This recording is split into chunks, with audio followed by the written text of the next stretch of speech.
Jostein Gaarder, Sophie's World, a novel about the history of philosophy. Sophie's World is a unique novel in that it's filled to the brim with nonfiction material. It tells the story of a 14-year-old girl named Sophie who finds herself under the tutelage of a mysterious expert in philosophy by the name of Alberto Knox. With Knox as her guide, Sophie learns the history of European philosophy, from ancient mythologies to the 20th century musings of existentialism.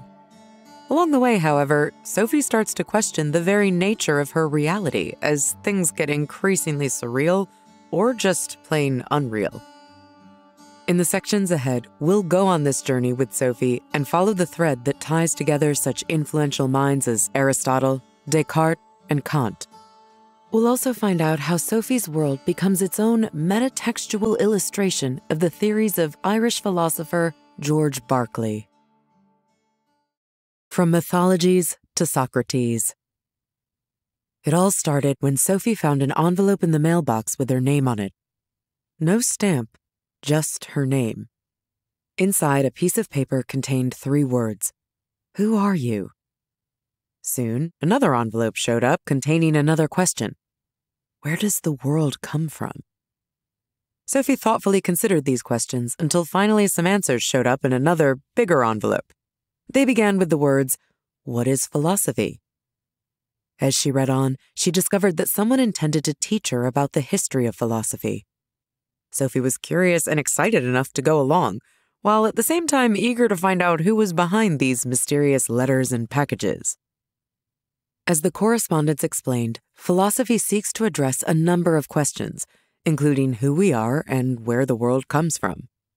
In this respect, it makes sense to start with some of the earliest efforts to answer these questions, Norse and Greek mythologies. Myths served a purpose. People wanted to know the reasons behind thunder, lightning, rain, and drought. So they came up with stories that involved gods like Thor, whose mighty hammer caused loud rumbles and bolts of lightning to flash in the sky.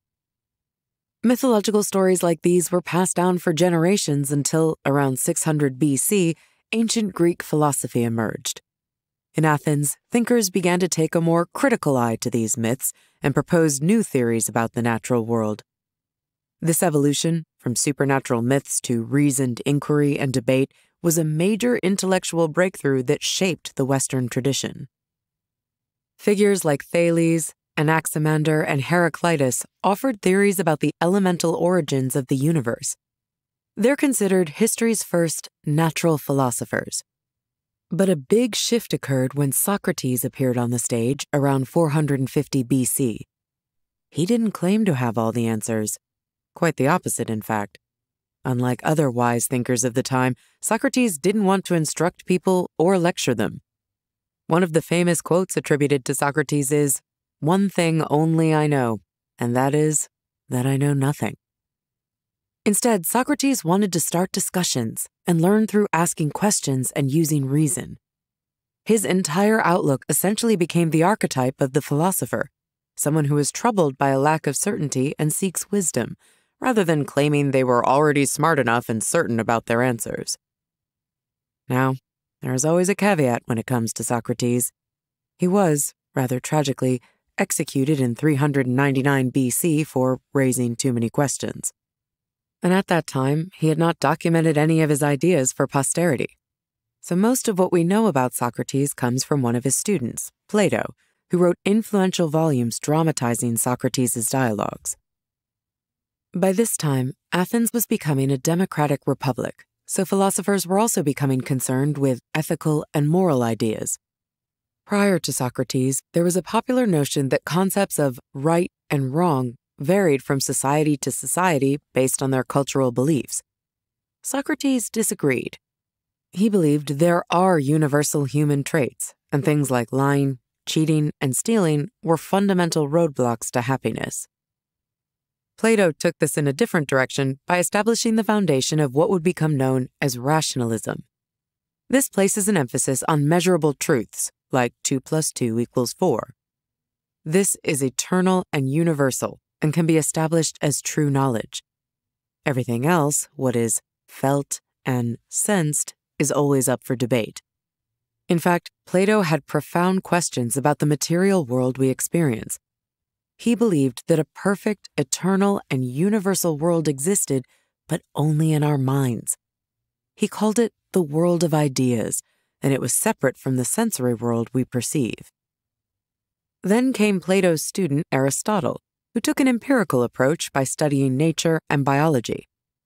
Unlike Plato's world of ideas, Aristotle saw reality in how we perceive things through our senses. His philosophy was based in logic, and he loved classifying and categorizing everything around him. Aristotle believed happiness came from using our capabilities fully through pleasure, civic freedom, and philosophizing. All of this was a lot for Sophie to take in, but it was also exciting. Sophie tracked the source of her mysterious correspondence to an old cottage in the woods. It turned out that the philosopher who'd been teaching her was named Alberto Knox. But was he real? We'll find out more in the next sections. From Aristotle to Berkeley. As Sophie continued to be guided through history by the mysterious Alberto Knox, things got more complex. They were about to enter an European era defined by Christianity. First, the Middle Ages, and later, the Renaissance, when philosophers would continue to wrestle with faith, rationalism, and materialism. In the Hellenistic era following Plato and Aristotle, Greek culture spread through the conquests of Alexander the Great. Philosophy then focused on ethics and spiritual serenity, which blurred lines with religion. The Hellenistic era lasted 300 years, ending just before the birth of Jesus, a Jewish man who brought to the Greco-Roman world new ideas rooted in the monotheistic beliefs of Semitic culture. While he prophesied about the end times, he shocked the traditionalists by preaching forgiveness, mercy, and calling God Father. Not unlike Socrates, Jesus was executed for his teachings. It was his disciple Paul who spread the new religion of Christianity across the empire through missionary work. Despite tensions with Greek rationalism, Christianity permeated the Hellenistic world within centuries. For the next 1,500 years or so, as the Roman Empire came to an end, many questions went unasked. Christianity was more or less treated as an unquestionable reality. But eventually, new inventions like the printing press in the 15th century paved the way for the next era, the Renaissance, an intellectual revival that celebrated human creativity and potential while merging art, science, and philosophy. One prototypical Renaissance man was Copernicus, a polymath who shook up the medieval worldview by showing that the Earth orbits the sun. Scientific reasoning and observation offered people a new lens for understanding. As a result, materialism was on the rise. Science was proving more and more of what we see and hear to be measurable, knowable things. The rules of the universe were becoming better understood by the day. Due to these developments, the 17th century, known as the Baroque era, became a time when there was a real showdown between materialism and idealism. Idealism, in the philosophical sense, is the belief that the bottom line is spiritual, not material. English philosopher Thomas Hobbes was perhaps the most influential materialist during this era. He believed everything, including the human soul, could be explained materially, as particles moving around in the brain and body. Another prominent philosopher of this era was René Descartes. He applied rationalism to philosophy, putting the mind above all else, saying, "I think, therefore I am." Another English philosopher, John Locke, was an empiricist, meaning that he believed what mattered most was the human sensory experience. On the other hand, Baruch Spinoza, another titan of the Baroque era, equated God with nature's laws. God was the unifying thing. God doesn't pull the strings. Instead, God manifests in every thought we have and everything that happens in nature. So in a way, God is the inner cause of everything. Wrapping her head around Spinoza's ideas wasn't exactly easy for Sophie. But the coup de grace was George Berkeley. Born in the late 17th century, Berkeley was an Irish philosopher who denied all existence of a material world outside of the mind. Like Spinoza, he believed that our sense perceptions came from God. But then again, he asked, can we really trust our sense of reality? Who's to say our reality isn't a dream? As Sophie learned of Berkeley's philosophy, a strange thing happened. The world around Sophie and Alberto Knox began to come apart at the seams. They both realized that they were not the individuals they thought they were. They were, in fact, characters in a book that a father was writing for his daughter. As strange as Berkeley's philosophy might be, it rang uncomfortably true for Sophie. From Kant to the Big Bang. While Sophie and Alberto Knox were now aware of being just characters in a story controlled by someone else, it didn't mean their journey was coming to an end. Rather, it was with new self-awareness that they moved on to the 18th century, which is remembered as the Age of Enlightenment. When considering philosophers with a unique outlook, one must look to the Scottish philosopher David Hume. Unlike a lot of the thinkers who came before, Hume was interested in how we experience the everyday world. Importantly, he distinguished between impressions, or the immediate sensations of external reality, and ideas, or our recollections of those impressions. He argued that our perception of an inalterable self is false. As he saw it, we are constantly changing as we continue to collect new experiences. Hume was also an agnostic.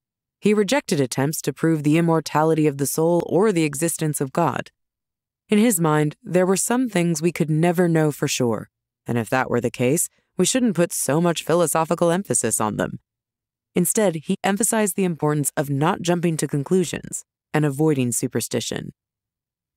Another trend that Hume opposed was reason, which made him similar to another prominent 18th century philosopher, a German, Immanuel Kant.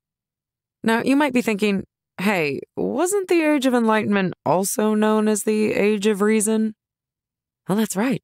Many French philosophers like Montesquieu, Voltaire, and Rousseau had an unwavering faith in human reason. But not Hume, and not Kant. Kant realized that other human factors like sentimentality can cloud one's judgment. After all, even things like time and space can be experienced differently from person to person. So much of how we experience the world is relative. Therefore, Kant believed we needed universal ethical guidelines. To this end, he posited the categorical imperative. Essentially, it says that when I do something, I am certain that I would want everyone else to do the same thing in my situation. Following the Age of Enlightenment, the 19th century was kicked off by a new age, Romanticism. This era is perhaps best reflected in the German philosopher Georg Wilhelm Friedrich Hegel. He believed that truth is subjective. So in direct opposition to someone like Kant, he opposed the idea of universal or eternal truths in philosophy. He believed that what we hold true can change from generation to generation. Meanwhile, he emphasized the significance of objective powers such as the family, civil society, and the state, often downplaying individualism in favor of community integration. The antithesis to many of Hegel's ideas can be found in the thought of Danish philosopher Søren Kierkegaard, who emphasized the importance of individual existence. He believed that any broad description of human nature was uninteresting. What mattered was each person's own existence. Kierkegaard stressed that individuals relate to their own existence through their choices and actions. He also made a significant distinction among three equally important life aspects: the aesthetic stage, which is made up of pleasure and superficiality, the ethical stage, marked by moral seriousness, and the religious stage, where individuals make a leap of faith. This was in direct opposition to Hume, who believed that matters of faith should not be of philosophical concern. His ideas influenced both Christian and non-Christian thinkers and played a significant role in the development of existentialism in the following century. Before we get there, let's briefly mention another citizen of the 19th century who also had a major impact on religion and philosophy: Charles Darwin. In kickstarting the science behind human evolution, Darwin changed our understanding of the world. At the time, many believed that the world itself was only around 6,000 years old. Darwin helped us realize that number was closer to 4.6 billion years. Maybe, instead of focusing on how we are different from other species, we should marvel at how we can all be traced back to the first DNA molecules created on the planet. But perhaps the defining trend in the 20th century was existentialism. This philosophy drew inspiration from thinkers like Kierkegaard, Friedrich Nietzsche, and Karl Marx. One of its leading minds was French philosopher Jean-Paul Sartre. He asserted that existentialism was rooted in humanity itself and explored the human condition in the absence of a higher power. He argued that existence took precedence over essence, meaning that humans had to create their own meaning in life. Sartre's philosophy emphasized individual responsibility and the need to improvise in the absence of predetermined purpose. His ideas influenced various aspects of art, literature, and even feminism through the work of his partner, Simone de Beauvoir. Existentialism can be a common response in our time, given what we know now about the Big Bang and the fact that everything in the universe, including us, is made from the same cosmic stardust. But even Darwin had to wonder if it was possible that something as perfect as the human eye could have been created by something as imperfect as natural selection. Indeed, no matter how much we learn about the universe, there will always be questions to be asked, and a continued need for philosophers to ask them.